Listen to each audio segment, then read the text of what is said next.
ನಮಸ್ಕಾರ Kalaburagi news round up ಗೆ ಸ್ವಾಗತ. ನಾನು ಹನುಮಂತ್ ದೇಶಮುಖ್. ಬನ್ನಿ ಕ್ವಿಕ್ ಆಗಿ ನೋಡೋಣ ಕಲಬುರಗಿ ಜಿಲ್ಲೆಯ ಇಂದಿನ ಪ್ರಮುಖ ಸುದ್ದಿಗಳನ್ನ.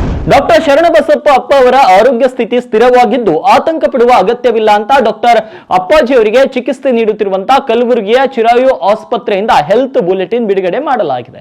ಕಲಬುರಗಿಯ ಐತಿಹಾಸಿಕ ಶ್ರೀ ಶರಣಬಸವೇಶ್ವರ ಸಂಸ್ಥಾನದ 8ನೇ ಪೀಠಾಧಿಪತಿ ಡಾಕ್ಟರ್ ಶರಣಬಸಪ್ಪ ಅಪ್ಪ ವಯೋಸಹಜ ಕಾಯಿಲೆ ಹಾಗೂ ನಿಮೋನಿಯಾದಿಂದ ಬರುತ್ತಿದ್ದು 2 ವಾರಗಳಿಂದ ಚಿರಾಯು ಆಸ್ಪತ್ರೆಯಲ್ಲಿ ಬಹುಶಾಖ್ಯ ತಜ್ಞ ವೈದ್ಯರ ತಂಡದಿಂದ ಚಿಕಿತ್ಸೆಯನ್ನ ಪಡೆಯುತ್ತಿದ್ದು ಸದ್ಯ ಅಪ್ಪಾಜಿ ಅವರ ಆರೋಗ್ಯ ಸ್ಥಿರವಾಗಿದೆ.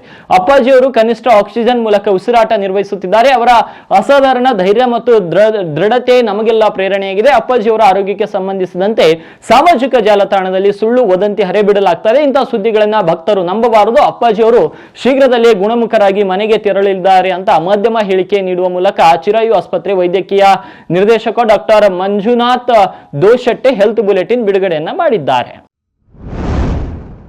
ಕಲಬುರಗಿ ಜಿಲ್ಲೆಯ ಆಳಂದ ಪಟ್ಟಣದ ಗ್ಯಾಸ್ ಸ್ಟವ್ ಅಂಗಡಿಯಲ್ಲಿ ಮಹಿಳೆಯರಿಬ್ಬರು ಗ್ರಾಹಕರ ವೇಷದಲ್ಲಿ ಬಂದು ಕಳ್ಳತನವೆಸಗಿರುವ ದೃಶ್ಯ ಸಿಸಿಟಿವಿ ಕ್ಯಾಮೆರಾದಲ್ಲಿ ಸೆರೆ ಆಗಿದೆ. ಇನ್ನು ಆಳಂದ ಪಟ್ಟಣದ ಶ್ರೀರಾಮ್ ಮಾರ್ಕೆಟ್ ನಲ್ಲಿರುವಂತಹ ಕಾಲೇಕರ್ ಎಂಟರ್ಪ್ರೈಸಸ್ ಗ್ಯಾಸ್ ಸ್ಟವ್ ಅಂಗಡಿಯಲ್ಲಿ ಕಳೆದ ವಾರ ಮಹಿಳೆಯರಿಬ್ಬರು ಗ್ರಾಹಕರ ವೇಷದಲ್ಲಿ ಬಂದು ಅಂಗಡಿಯಲ್ಲಿದ್ದ ಮಾಲೀಕರನ್ನ ಯಾಮಾರಿಸಿ ಫೀಸನ್ ಹಾರ್ಡ್ ಮೆಟಲ್ ತವಾವನ್ನ ಕದ್ದೊಯ್ದಿದ್ದಾರೆ. ಇನ್ನು ಕಳ್ಳಿಯರ ಈ ಕೈಚಳಕ ದೃಶ್ಯ ಸಿಸಿಟಿವಿ ಕ್ಯಾಮೆರಾದಲ್ಲಿ ಸೆರೆಯಾಗಿದ್ದು ಮಾಲೀಕರನ್ನ ಬೆಚ್ಚಿ ಬೀಳಿಸಿದೆ. ಆಳಂದ ಪೊಲೀಸ್ ಠಾಣೆ ವ್ಯಾಪ್ತಿಯಲ್ಲಿ ಘಟನೆ ನಡೆದಿದ್ದು ಕಲಬುರಗಿ ಸೇರಿದಂತೆ ಜಿಲ್ಲೆಯಲ್ಲಿ ಇಂತಹ ಪ್ರಕರಣಗಳು ಹೆಚ್ಚಾಗುತ್ತಿದ್ದು ವ್ಯಾಪಾರಸ್ಥರನ್ನ ಭಯಭೀತಗೊಳಿಸಿವೆ.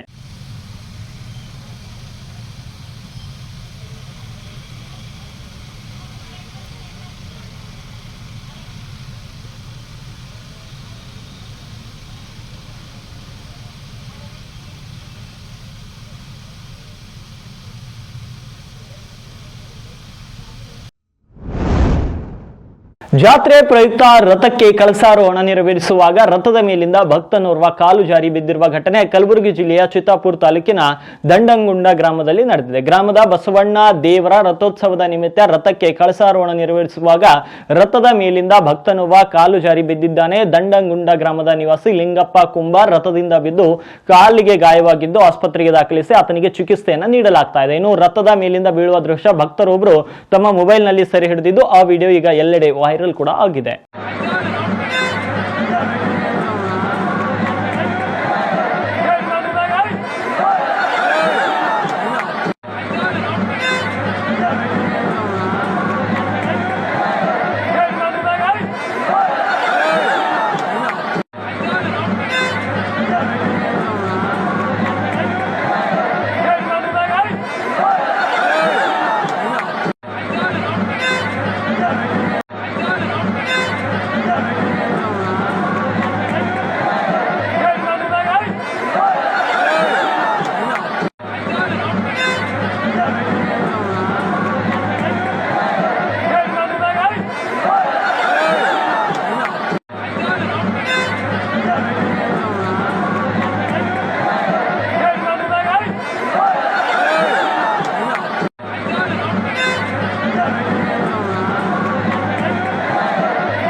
$10,000 ಗೌರವಧನ ಸೇರಿದಂತೆ ವಿವಿಧ ಬೇಡಿಕೆಗಳಿಗೆ ಆಗ್ರಹಿಸಿ ಆಶಾ ಕಾರ್ಯಕರ್ತರು 3 ದಿನಗಳ ಕಾಲ ಅಹೋರಾತ್ರಿ ಧರಣಿಗೆ ಧುಮುಕಿದ್ದಾರೆ. ಕಲಬುರಗಿಯಲ್ಲಿಯೂ ಸಹ ಕರ್ನಾಟಕ ರಾಜ್ಯ ಸಂಯುಕ್ತ ಆಶಾ ಕಾರ್ಯಕರ್ತರ ಸಂಘ ಕಲಬುರಗಿ ಜಿಲ್ಲಾ ಸಮಿತಿ ನೇತೃತ್ವದಲ್ಲಿ 100 ಆಶಾ ಕಾರ್ಯಕರ್ತರು ಧರಣಿಯನ್ನ ನಡೆಸುತ್ತಿದ್ದಾರೆ. ಇನ್ನು ಮಳೆಯನ್ನ ಲೆಕ್ಕಿಸದೆ ಮಳೆಯಲ್ಲಿ ತಮ್ಮ ಹಸು ಗೂಸು ಮಕ್ಕಳೊಂದಿಗೆ ಆಗಮಿಸಿದ ಕಾರ್ಯಕರ್ತೆಯರು ಕೂಡ ಕೊಡೆ ಹಿಡಿದು ಪ್ರತಿಭಟನೆಯಲ್ಲಿ ಪಾಲ್ಗೊಳ್ಳುವ ಮೂಲಕ ಕಲಬುರಗಿ ಜಿಲ್ಲಾಧಿಕಾರಿ ಕಚೇರಿ ಎದುರುಗಡೆ ಟೆಂಟ್ ಹಾಕಿಕೊಂಡು 3 ದಿನಗಳ ಕಾಲ ಪ್ರತಿಭಟನೆ ಧರಣಿ ಶುರು ಮಾಡಿದ್ದಾರೆ. ಚುನಾವಣಾ ಸಂದರ್ಭದಲ್ಲಿ ಕಾಂಗ್ರೆಸ್ ಕೊಟ್ಟ ಮಾತಿನಂತೆ ಆಶಾ ಕಾರ್ಯಕರ್ತರಿಗೆ ತಿಂಗಳಿಗೆ $10,000 ಗೌರವಧನ ಕೊಡಬೇಕು, ಹೆಚ್ಚುವರಿ ಕೆಲಸದ ಅದರ ಮೇಲೆ ಇನ್ಸೆಂಟಿವ್ಸ್ ಮತ್ತು $1,000 ಪ್ರೋತ್ಸಾಹಧನ ಮತ್ತು ನಗರದಲ್ಲಿ ಕೆಲಸ ನಿರ್ವಹಿಸುವಂತಹ ಆಶಾ ಕಾರ್ಯಕರ್ತರಿಗೆ $2,000 ಪ್ರೋತ್ಸಾಹಧನ ಸೇರಿ ಹಲವು ಬೇಡಿಕೆಗಳಿಗೆ ಆಗ್ರಹಿಸಿ ಪ್ರತಿಭಟನಾ ಧರಣಿಯನ್ನು ನಡೆಸುವ ಮೂಲಕ ಸರ್ಕಾರದ ವಿರುದ್ಧ ಆಕ್ರೋಶವನ್ನು ವ್ಯಕ್ತಪಡಿಸಿದ್ದಾರೆ.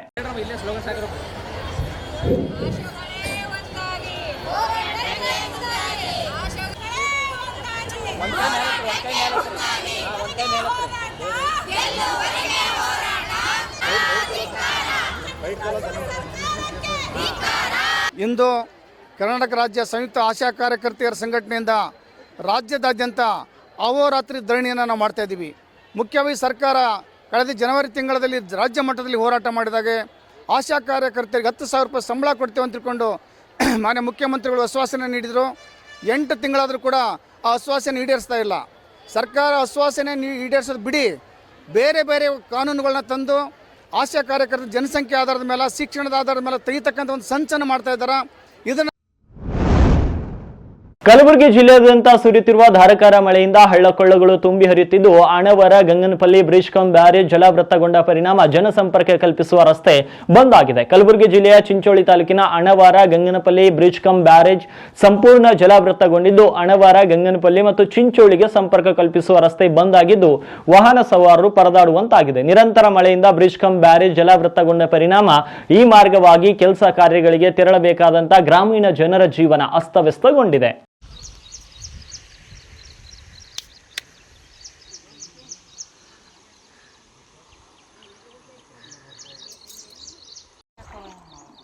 ಒಂದು ಮಳೆ ಕಮ್ಮಿ ಇತ್ತು ನೋಡ ಬಂದ ಈಗ ಒಟ್ಟು ಗಂಟೆ ತೆಳ ತಟ್ಟಿದ್ದು ಇನ್ನ ಮ್ಯಾಗ ಬರ್ತಾ ಇನ್ನ ಹೊಂಟ ನೀರಾವು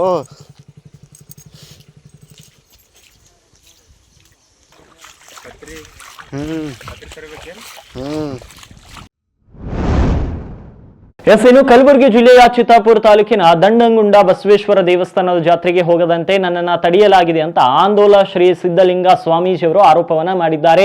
ನಗರದ ಪತ್ರಿಕಾ ಭವನದಲ್ಲಿ ಸುದ್ದಿಗೋಷ್ಠಿಯನ್ನ ನಡೆಸಿ ಮಾತನಾಡಿದ ಅವರು ಯಾವುದೇ ನೋಟಿಸ್ ನೀಡದೆ ದಾರಿಯಲ್ಲಿ ತಡೆದು ನೋಟಿಸ್ ಕೊಟ್ಟಿದ್ದಾರೆ. ಧಾರ್ಮಿಕ ಆಚರಣೆ ಮಾಡಲು ಸಂವಿಧಾನ ಹಕ್ಕು ನೀಡಿದೆ, ಆದರೆ ತಹಶೀಲ್ದಾರ್ ನಮ್ಮ ಹಕ್ಕಿಗೆ ಚುಕ್ತಿ ತಂದಿದ್ದಾರೆ. ಉದ್ದೇಶಪೂರ್ವಕವಾಗಿ ದಂಡಂಗುಂಡ ಜಾತ್ರೆಗೆ ಹೋಗದಂತೆ ನನ್ನನ್ನ ತಡೆದಿದ್ದಾರೆ ಅಂತ ಚಿತ್ತಾಪುರ ತಹಶೀಲ್ದಾರ್ ವಿರುದ್ಧ ಆಂದೋಲನ ಸ್ವಾಮೀಜಿಗಳು ಕಿಡಿಯನ್ನ ಕಾರಿದ್ದಾರೆ. ಇದರಲ್ಲಿ ದಂಡಗುಂಡ ಬಸವಣ್ಣನವರ ಹೆಸರಿನಿಂದ ಮಾಡಿರುವಂತಹ ನಕಲಿ ಟ್ರಸ್ಟ್ನವರು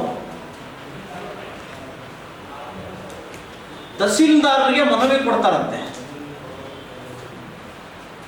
ಆಂದೋಲ ಸ್ವಾಮೀಜಿಗೆ, ಆಂದೋಲ ಶ್ರೀಗಳಿಗೆ ದಂಡಗುಂಡ ಪ್ರವೇಶಕ್ಕೆ ಅನುಮತಿ ಕೊಡಬಾರದು.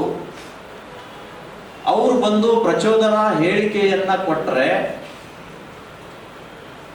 ಶಾಂತಿಗೆ ಭಂಗ ಆಗುತ್ತೆ, ಅವರನ್ನ ತಡಿಬೇಕು ಅಂತ ಈ ಮಹಾಶಯರು.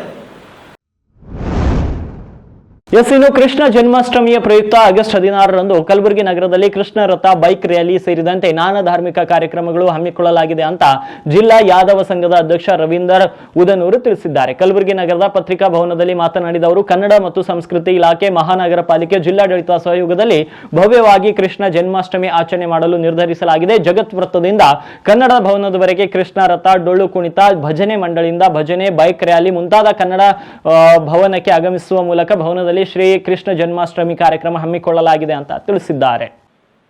ಕಾರ್ಯದರ್ಶಿಯಾಗಿ ಕೆಲಸ ಮಾಡ್ತಾ ಇದ್ದೀನಿ. ಕಲ್ಲಪ್ಪ ಯಾದವ್ ನಮ್ಮ ಹೆಸರೇ.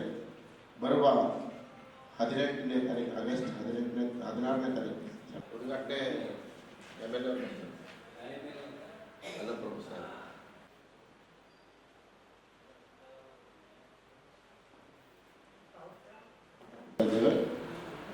ಕನ್ನಡ ಮತ್ತು ಸಂಸ್ಕೃತಿ ಇಲಾಖೆ, ಮಹಾನಗರ ಪಾಲಿಕೆ ಹಾಗೂ ಜಿಲ್ಲಾಡಳಿತ ಪರವಾಗಿ ಮತ್ತು ಸಂಯುಕ್ತ ಆಶ್ರಯದ ಗುಲ್ಬರ್ಗಾ ಜಿಲ್ಲಾ ಯಾದವ ಸಂಘದ ಸಂಯುಕ್ತ ಆಶ್ರಯದಲ್ಲಿ ಈ ಕಾರ್ಯಕ್ರಮವನ್ನು ಆಚರಣೆ ಮಾಡ್ತಾ ಇದ್ದೇವೆ ಕನ್ನಡ ಭವನದಲ್ಲಿ. ಅದಕ್ಕೆ ಈ ಕಾರ್ಯಕ್ರಮದಲ್ಲಿ ನಾವು ಜಗತ್ ವೃತ್ತದಿಂದ ಕನ್ನಡ ಭವನದವರೆಗೂ ಶ್ರೀಕೃಷ್ಣನ ರಥದ ಮೆರವಣಿಗೆ, ಡೊಳ್ಳು ಮತ್ತು ಬೈಕ್ ರ್ಯಾಲಿಯೊಂದಿಗೆ ಪ್ರಾರಂಭಗೊಂಡು ಮಾಡಿ ತಿಮ್ಮಾಪುರ ಸರ್ಕಲ್ವರೆಗೂ ಮೆರವಣಿಗೆ ಮಾಡ್ತಾ ಇದ್ದೀವಿ. ಅದಾದ ನಂತರ ತಿಮ್ಮಾಪುರ ಸರ್ಕಲ್ ಇರ್ತಕ್ಕಂಥ ಇನ್ನು ಹೊಲದಲ್ಲಿನ ಮಹಾಗನಿ ಗಿಡಗಳನ್ನು ರಾತ್ರೋರಾತ್ರಿ ಕತ್ತರಿಸಿದ ಪ್ರಕರಣಕ್ಕೆ ಸಂಬಂಧಿಸಿದಂತೆ 2 ಆರೋಪಿಗಳನ್ನ ಬಂಧಿಸುವಲ್ಲಿ ಪೊಲೀಸರು ಯಶಸ್ವಿಯಾಗಿದ್ದಾರೆ. ಕಲಬುರಗಿ ತಾಲೂಕಿನ ತಾಡತೆಗನೂರು ಗ್ರಾಮದ ರೈತ ಶಶಿಕಾಂತ್ ಹಿರೇಮಠ್ ಎನ್ನುವರ ಜಮೀನಿನಲ್ಲಿ ನೆಡಲಾಗಿದ್ದ 200ಕ್ಕೂ ಹೆಚ್ಚು ಮಹಾಗನಿ ಗಿಡಗಳನ್ನು ರಾತ್ರೋರಾತ್ರಿ ಕತ್ತರಿಸಿದ ಅದೇ ಗ್ರಾಮದ ಶರಣಪ್ಪ ಪೂಜಾರಿ ಹಾಗೂ ಆತನ ಸ್ನೇಹಿತ ಹನುಮಂತ್ ಹರಳಯ್ಯ ಎನ್ನುವ ಆರೋಪಿಗಳನ್ನ ಫರತಾಬಾದ್ ಪೊಲೀಸರು ಬಂಧಿಸಿ ನ್ಯಾಯಾಂಗ ಬಂಧನಕ್ಕೆ ಒಪ್ಪಿಸಿದ್ದಾರೆ. ಶಶಿಕಾಂತ್ ಹಿರೇಮಠ್ ಅವರ ಜಮೀನಿನ ಅರ್ಧ ಪಾಲಿಗೆ ಉಳಿಮೆ ಮಾಡಲು ಪಡೆದಂತ ಶರಣಪ್ಪ ಪೂಜಾರಿ ತನಗೆ ಉಳಿಮೆ ಮಾಡಲು ಅಡಚಣೆಯಾಗುತ್ತಿದೆ ಎಂಬ ಕಾರಣಕ್ಕೆ ತನ್ನ ಸ್ನೇಹಿತ ಹನುಮಂತನ ಜೊತೆ ಸೇರಿ ಕಳೆದ 2 ತಿಂಗಳ ಹಿಂದೆ ಈ ಕೃತ್ಯವೆಸಗಿದ್ದ. ಇನ್ನು ಬಂಧಿತ ಶರಣಪ್ಪ ಪೂಜಾರಿ ಹನುಮಂತನಿಂದ ಗಿಡ ಕಳೆದಿದ್ದ ಕೊಡಲಿಯನ್ನ ಪೊಲೀಸರು ವಶಕ್ಕೆ ಪಡೆದಿದ್ದಾರೆ.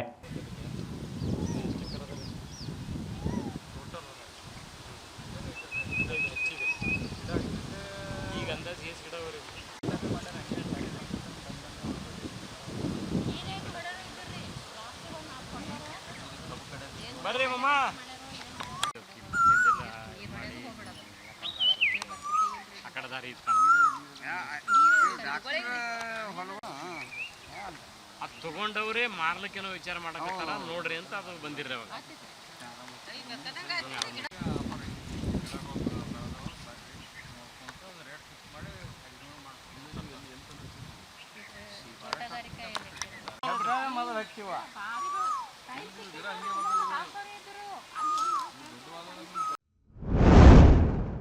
ಇವಾಗಿದ್ವು ಕಲಬುರಗಿ ಜಿಲ್ಲೆಯ ಇಂದಿನ ಪ್ರಮುಖ ಸುದ್ದಿಗಳು. ಮತ್ತೆ ನಾಳೆ ಭೇಟಿಯಾಗ್ತೀನಿ ಕಲಬುರಗಿ ನ್ಯೂಸ್ ರೌಂಡ್ ಅಪ್ ನಲ್ಲಿ.